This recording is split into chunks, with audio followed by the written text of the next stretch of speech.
The wind rolled through Fort Eastridge, carrying the scent of iron and oil from the training fields, where the cadets had spent endless weeks drilling in rain and sun alike. Among them, a new recruit had arrived, quietly slipping into their ranks, without announcement or fanfare. And though the others accepted her presence without question, Cadet Harris could not shake the feeling that something about her did not belong.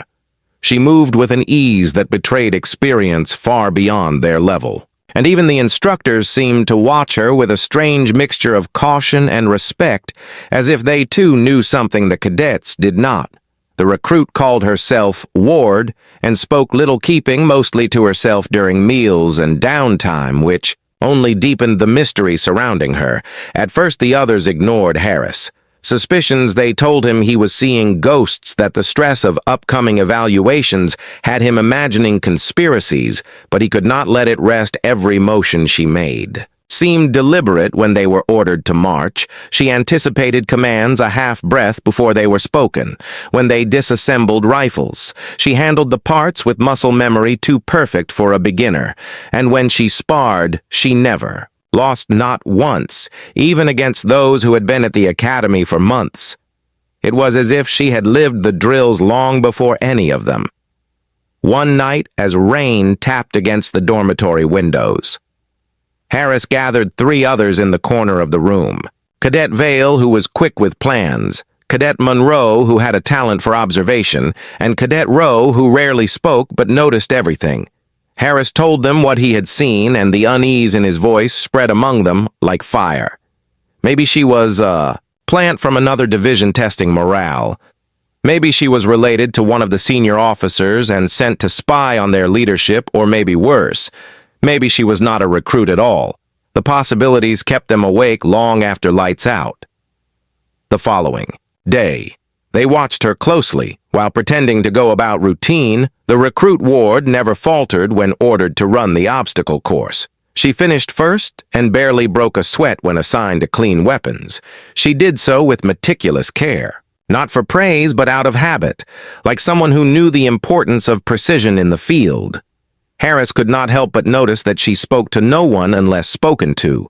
But when she did, her tone carried an authority impossible to fake. By the 3rd week, the 4 cadets were consumed by the mystery and decided they had to know the truth, no matter what. They whispered their plan in the dim barracks light to catch her off guard by staging a fake disciplinary inquiry under the pretext that she had broken a regulation.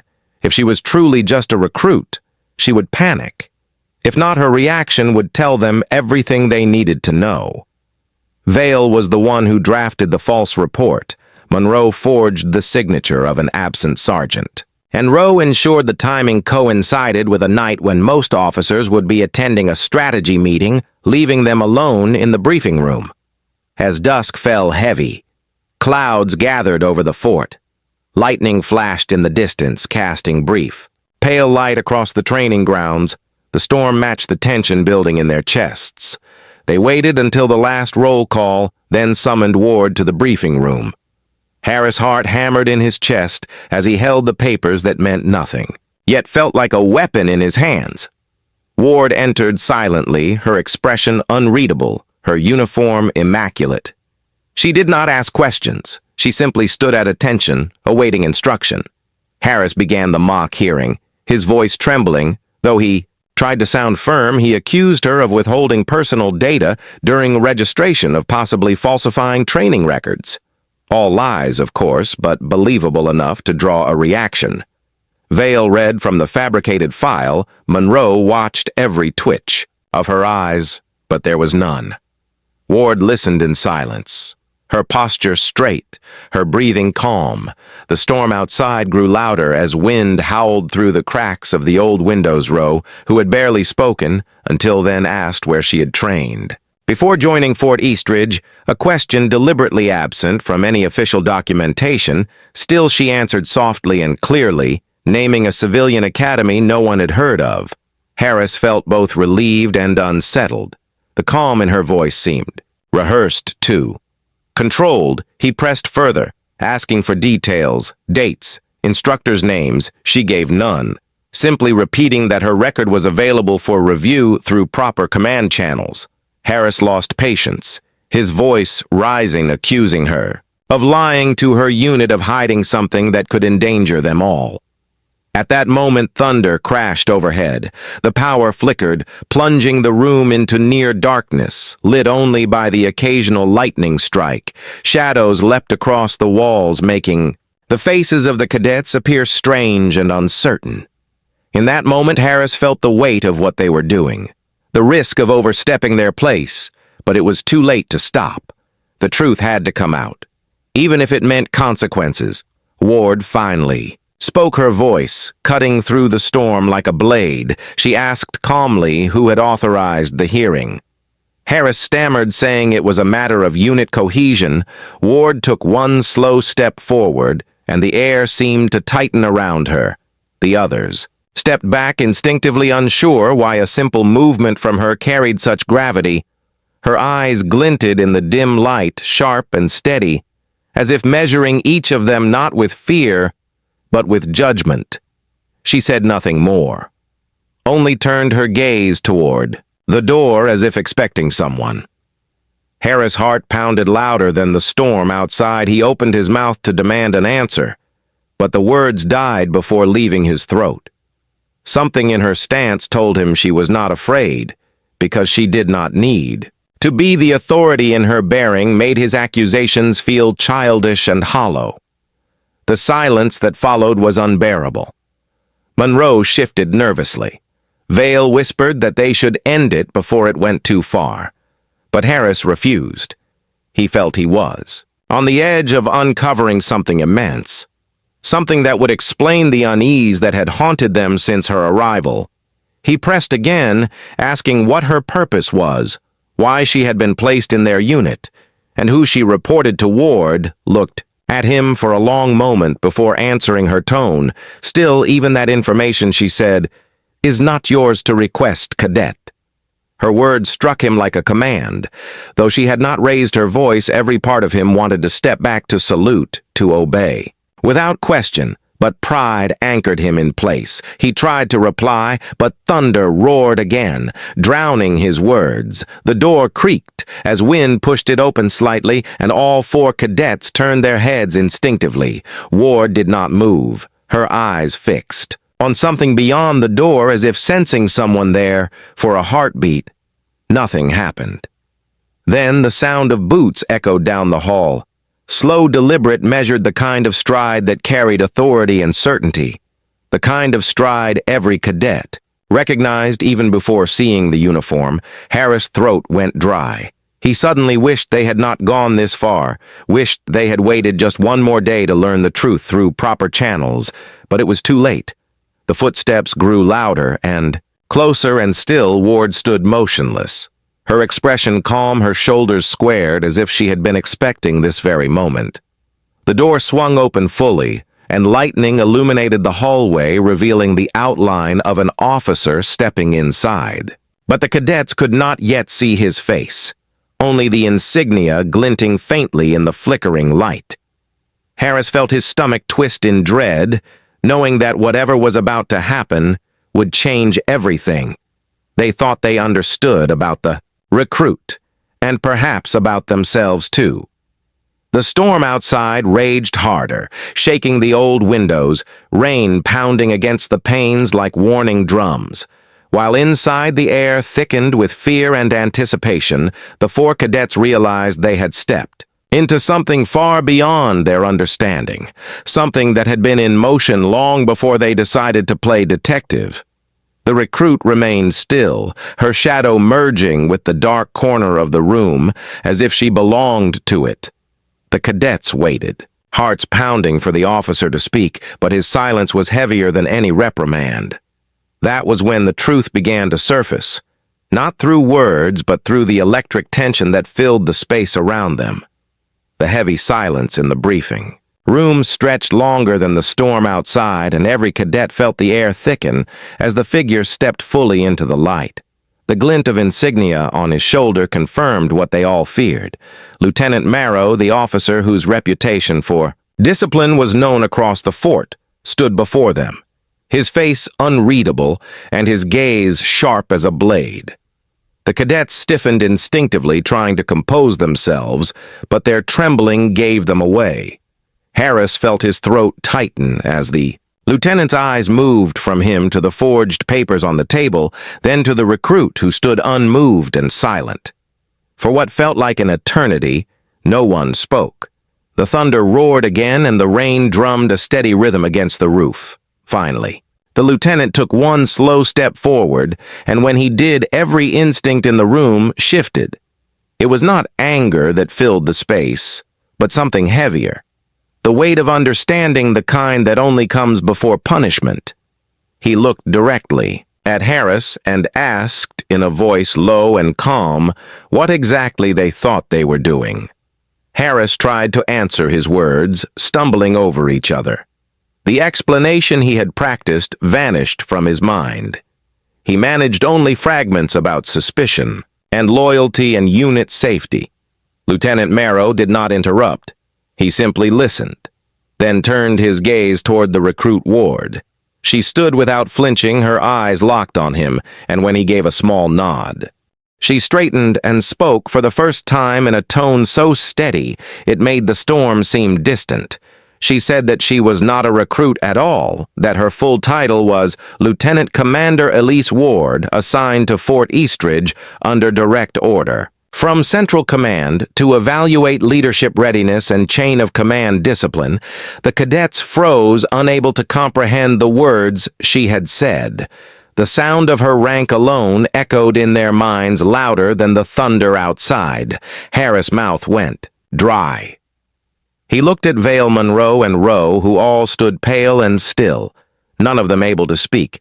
The lieutenant commander continued explaining that she had been embedded within their unit for weeks, observing behavior under stress, identifying who among them displayed true leadership potential and who would crumble when tested. Her tone carried no triumph, no satisfaction, only calm professionalism. As she turned toward Lieutenant Marrow and said that the test was now complete, he nodded once, and her eyes returned to the cadets who could not meet her gaze. The shame that filled the room was suffocating. Harris felt every word she had spoken settle on his chest like stone. He remembered every time he had whispered doubts, every time he had plotted against her, thinking himself clever. He thought of how confident he had felt in exposing her, only to realize now that it was he who had been exposed. She stepped closer, her boots echoing softly on the floor. She looked at each of them, in turn her expression unreadable. She said that leadership was not measured by how loudly one questioned authority, but by how quietly one upheld respect, even when uncertain.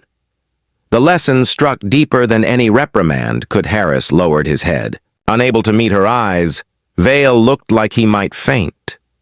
Monroe's lips trembled, and Rowe, who had spoken the least, now whispered an apology so quiet it almost disappeared beneath the sound of the rain.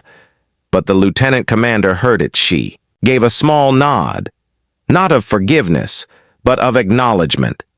Then she turned to Marrow and requested permission to conclude the evaluation. He granted it with a brief motion, and she faced the cadets again, telling them that the incident would be documented. But she would not pursue disciplinary action instead.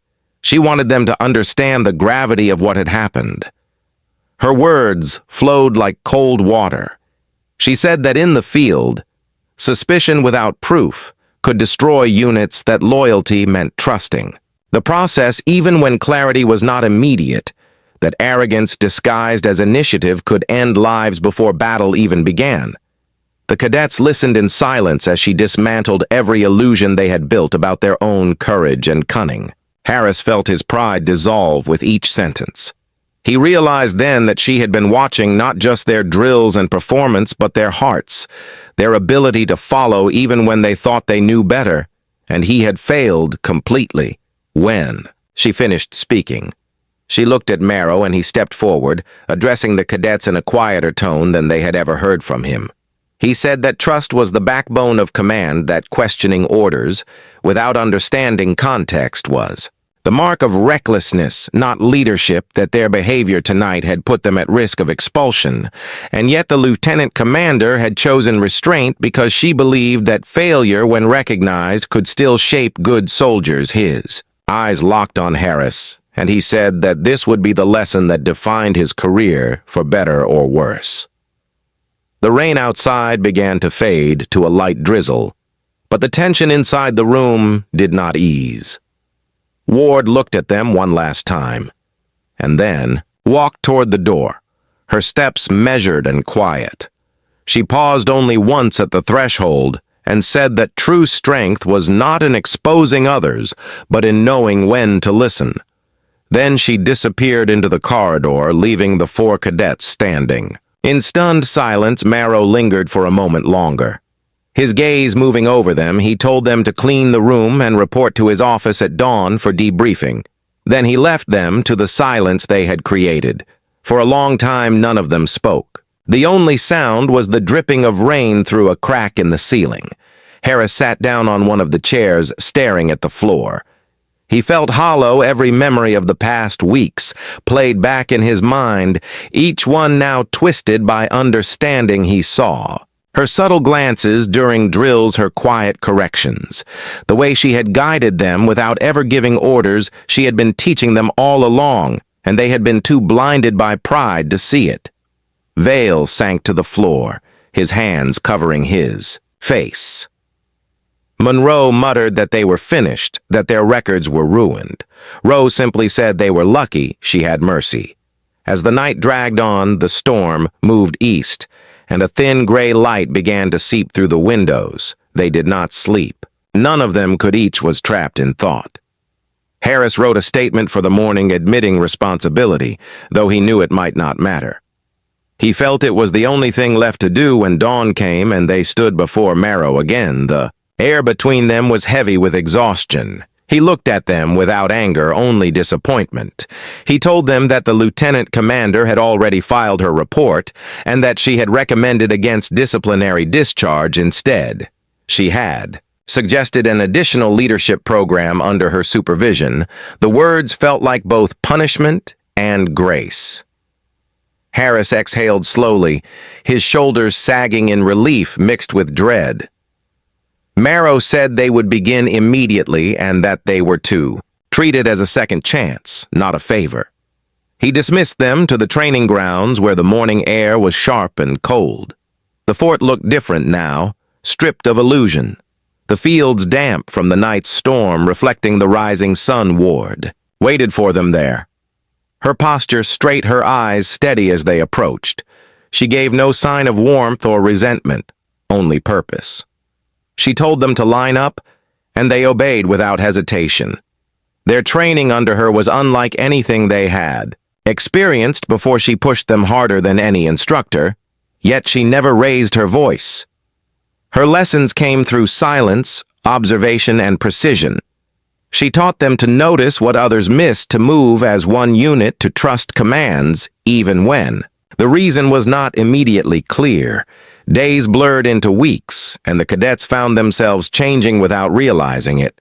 Harris began to understand that leadership was not about exposure or control, but about responsibility and humility. He found himself listening more, speaking less, and learning from mistakes instead of hiding them. One evening after a long exercise, Ward called Harris aside. He stood at attention waiting for orders, but instead she told him that he had potential, though his ambition often outpaced his discipline. She said that if he could learn patience, he might one day lead, not because he demanded loyalty, but because he earned it. Her words struck him deeply. He wanted to thank her, but she simply nodded and walked away, leaving him to think. In the fading light that night, he lay awake in the barracks, listening to the wind through the open window, and felt something new. A quiet resolve that replaced the restless pride that had driven him before. When the evaluation program ended, Ward assembled them one final time on the parade ground. The sky above was clear, the air still. She told them that their performance had improved, that she had seen real growth among them, but also that lessons like these were never Finished, that trust must be rebuilt daily, that the strength of a unit was measured not by how well they performed under command, but by how deeply they respected the unseen order that held them together. She told them that what happened in the briefing room would not be erased from their records, but it would stand as proof that they had learned through failure. She paused, then said quietly that leadership was forged not in confidence, but in doubt, and how one faced that doubt determined everything. She looked at Harris one last time as if seeing through him, then saluted briefly before turning to leave. This time they all saluted back, without hesitation. She walked away down the long corridor leading to headquarters, her figure disappearing into the light. And though she said nothing more, the silence she left behind carried more weight than any speech could have. In the weeks that followed, life at Fort Eastridge continued as before, but something within the cadets had changed there. Conversations were fewer, their focus sharper when new recruits arrived. They treated them with patience instead of suspicion.